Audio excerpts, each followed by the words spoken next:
Hoje eu vim aqui para a gente começar uma série onde a gente vai conversar muito sobre Feng Shui e neuroarquitetura, porque aqui a gente acredita que existe algo além de paredes.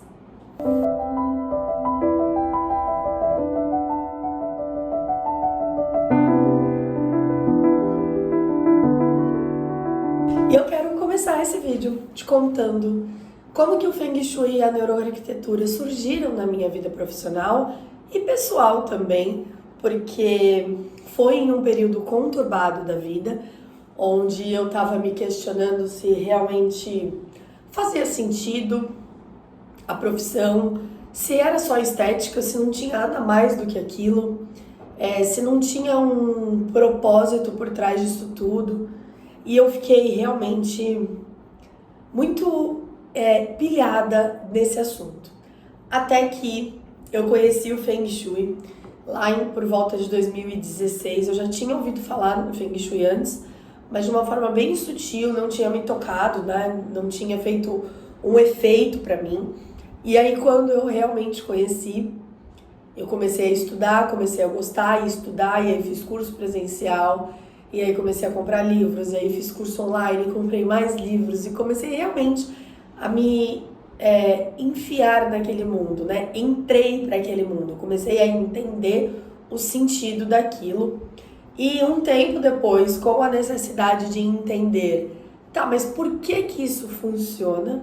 Eu acabei encontrando a neurociência aplicada ao ambiente, que a gente chama de neuroarquitetura, de neurodesign, depende de como ela está sendo aplicada. No nosso caso aqui é neurodesign, que a gente aplica no design de interiores, mas ela é chamada neuroarquitetura em geral, porque ela pode ser aplicada em ambientes, em condomínios, em prédios, em empresas e até em locais urbanos. Então ela engloba arquitetura e urbanismo também. E ela foi a comprovação científica de tudo aquilo que eu comecei a acreditar com o Feng Shui realmente funcionava. Então, essa é uma introdução de como eu entrei para o mundo do Feng e da ciência. E aí agora eu quero te explicar o que cada uma dessas coisas significa. Então vamos lá. O Feng, ele é uma técnica que nasceu há muitos anos atrás, há mais de 1000. Hoje em dia a gente não consegue dizer exatamente quando, mas com certeza é uma técnica de mais de 1500 anos atrás, que nasceu na China. E inicialmente ela era aplicada através da bússola, então você direcionava o norte, o sul, e aí a partir daí você conseguia encontrar as posições certas para a cama, para o fogão, e era tudo realmente levado muito ao pé da letra, tá? E hoje existem algumas escolas que aplicam a técnica.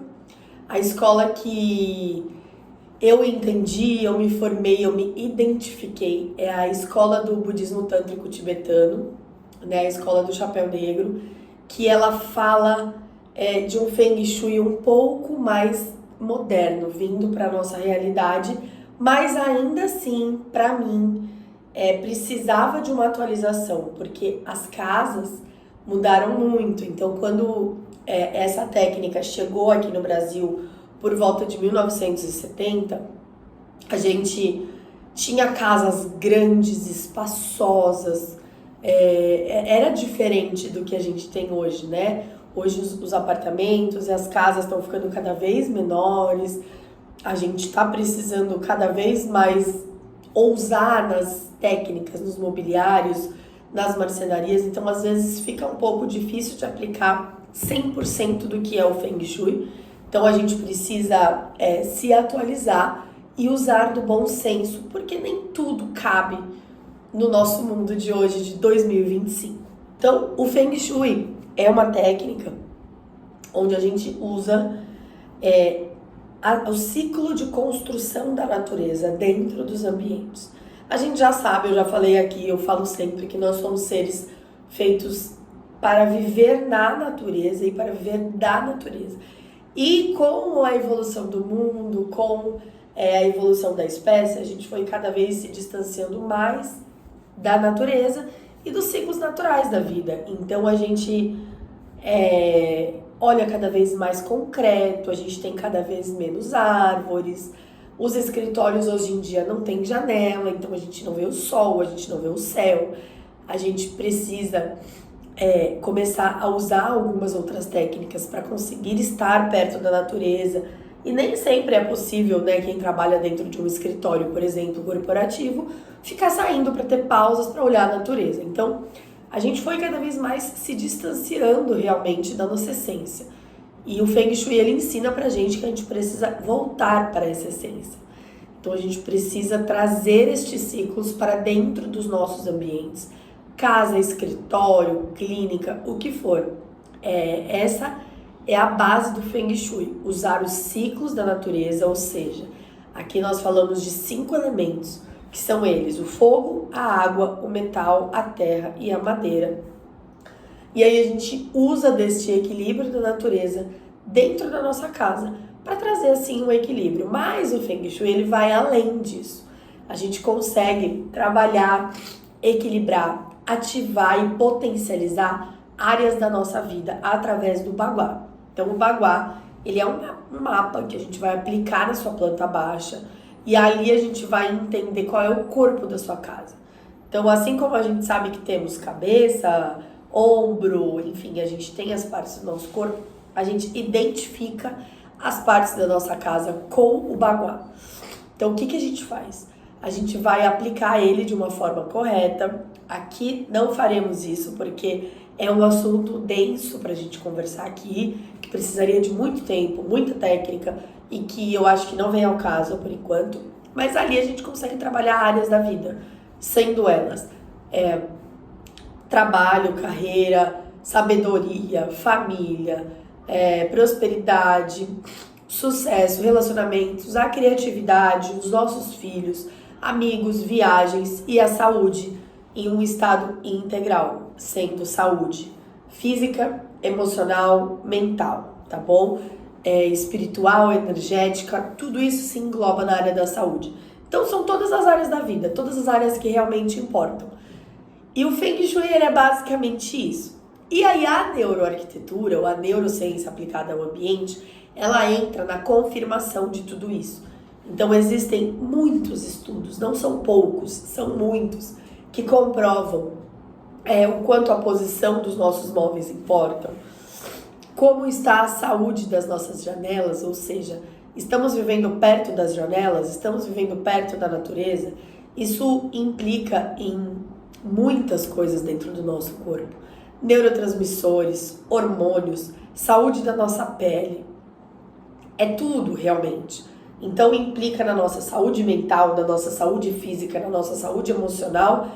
E esses 3 pontos, eles precisam ser olhados com atenção. E a gente entende isso a partir da neurociência aplicada ao ambiente, além de iluminação, natureza, design biofílico. Então, são muitos pontos que eu quero contar para você aqui nessa série. E nesse vídeo eu vou contar alguns princípios básicos que a gente usa quando quer melhorar a saúde de uma casa. Agora que você já entendeu essa introdução, como que isso tudo surge na minha vida, qual é a base do Feng e da neurociência, agora eu vou te contar um pouquinho como você pode começar a melhorar a saúde da sua casa ainda hoje. Eu quero falar para você, nessa parte do vídeo, sobre uns 3 pontos que são importantes. Sendo eles aqui as portas dos banheiros, alguns móveis que precisam estar na posição de comando, e eu vou te explicar o que é essa posição, e a nossa porta de entrada. Então, são sobre esses 3 pontos que eu quero falar. O primeiro deles é que os nossos banheiros, eles são lugares de limpeza, de descarga, de fluxo de água constante. O banheiro é um lugar onde tem um fluxo muito grande de troca de energia, porque ali a gente descarta o que a gente não precisa mais, a gente dá a descarga, a gente tem ralos que estão ali levando as nossas sujeiras embora constantemente. Então ele é um local que precisa de um pouco de atenção. E para isso a gente tem 3 pontos importantes dentro do banheiro que eu gosto sempre de falar e direcionar para os nossos clientes quando estamos falando de Feng Shui. O primeiro deles é manter os ralos fechados. Isso ajuda no equilíbrio interno do ambiente e da casa em geral. Manter o vaso sanitário com a tampa fechada, isso é um ponto importante. Não só energético, mas de limpeza, de higiene realmente, né? Então a gente precisa tomar este cuidado.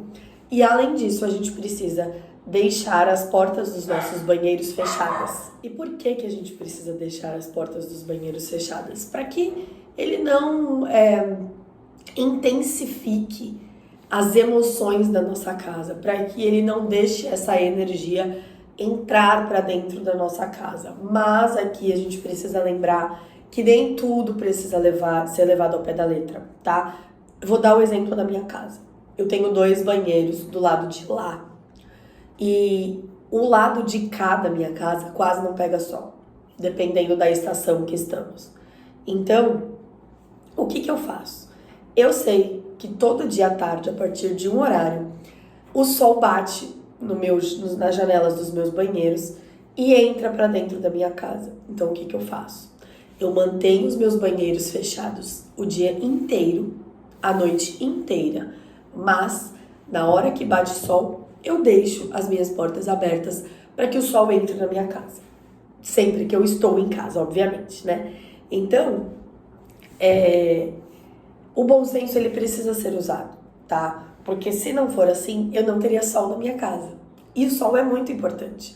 Então, a gente precisa levar isso com equilíbrio, tá? Banheiros conversados, agora eu quero conversar sobre a porta de entrada. A porta de entrada ela é o maior fluxo de energia, de entrada de energia vital. A gente costuma chamar a energia vital de Ti, mas aqui eu vou chamar ela de energia vital porque eu acho que fica mais prático e mais fácil de entender, mais didático. Então, o nosso maior fluxo de entrada de energia vital é a porta de entrada da casa. Por ali entram pessoas, a gente abre e fecha toda hora, animais, enfim, tudo que entra, tudo que é vivo entra pela porta de entrada, certo? Que tem a energia vital. Então ela é um ponto importante.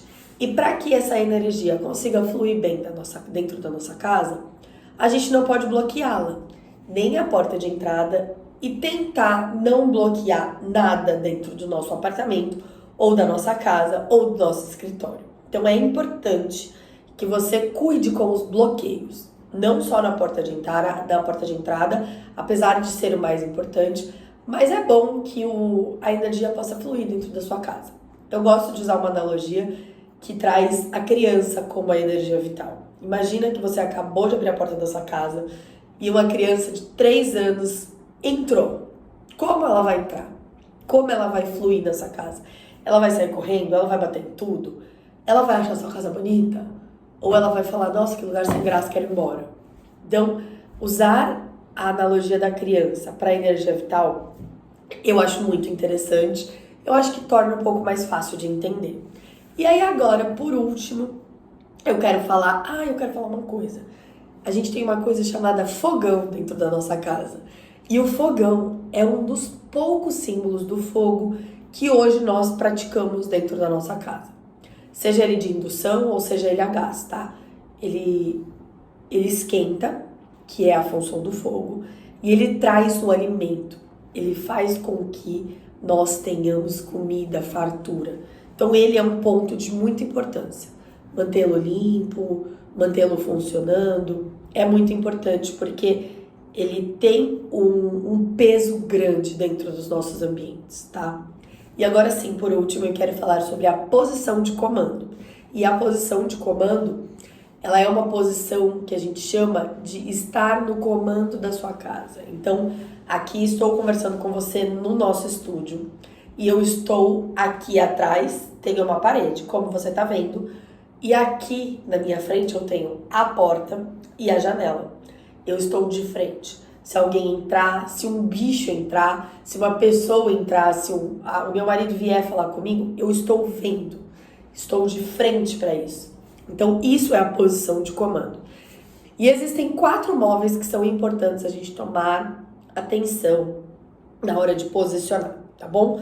São eles: a mesa de trabalho, a cama, o sofá e a mesa de jantar.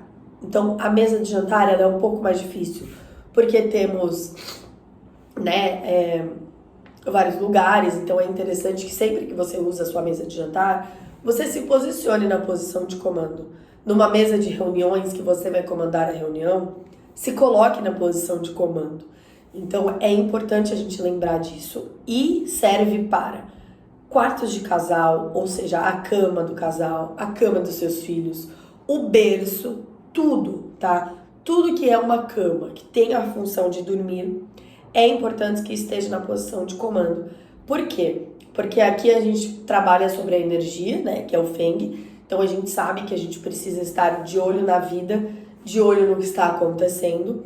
E a gente também sabe, através da neurociência, que quando nós estamos de costas para o que está acontecendo, a nossa mente primitiva entende que nós estamos em perigo. Então, lá atrás, quando nós fomos criados, nosso cérebro, a nossa mente foi criada, a gente não ia querer ficar de costas para um leão, né? Ou de costas para uma caverna que a gente não sabe o que está entrando. Então, hoje em dia ela funciona do mesmo jeito, mas não temos leões e nem bichos e nem pessoas e nem, enfim, mas temos alguns outros perigos que a nossa mente entende. Então ela entende que se nós não estamos de olho, exemplo, se eu estivesse gravando essa aula de costas para minha porta e ao meu marido, por exemplo, abrisse a porta, eu ia levar um susto. O que acontece? A gente está sempre esperando que algo aconteça.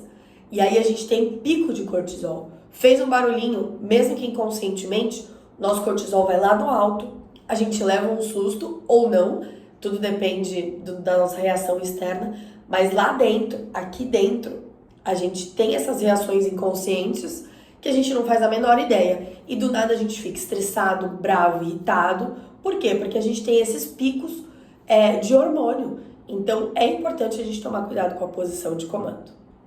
E por enquanto encerramos o nosso primeiro episódio da nossa série. Eu espero que você tenha gostado. Me conta aqui nos comentários. Já segue, se inscreve, dá o like, manda para alguém que você acha que vai gostar desse conteúdo.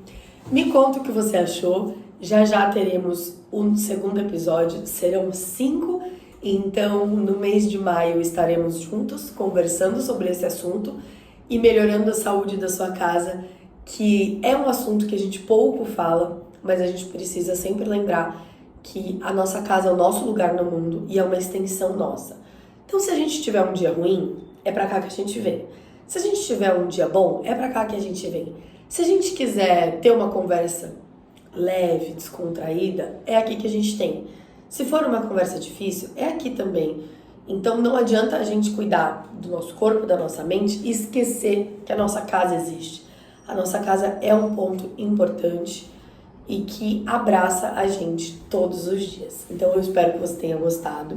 Me conta aqui. E no episódio 2 a gente vai conversar mais sobre os ciclos da natureza, sobre como a gente pode aplicar isso dentro dos nossos ambientes, sem que a nossa casa pareça uma floresta, tá? Então não é essa a minha função aqui. Eu quero que isso seja prático, didático e que você possa aplicar a cada aula.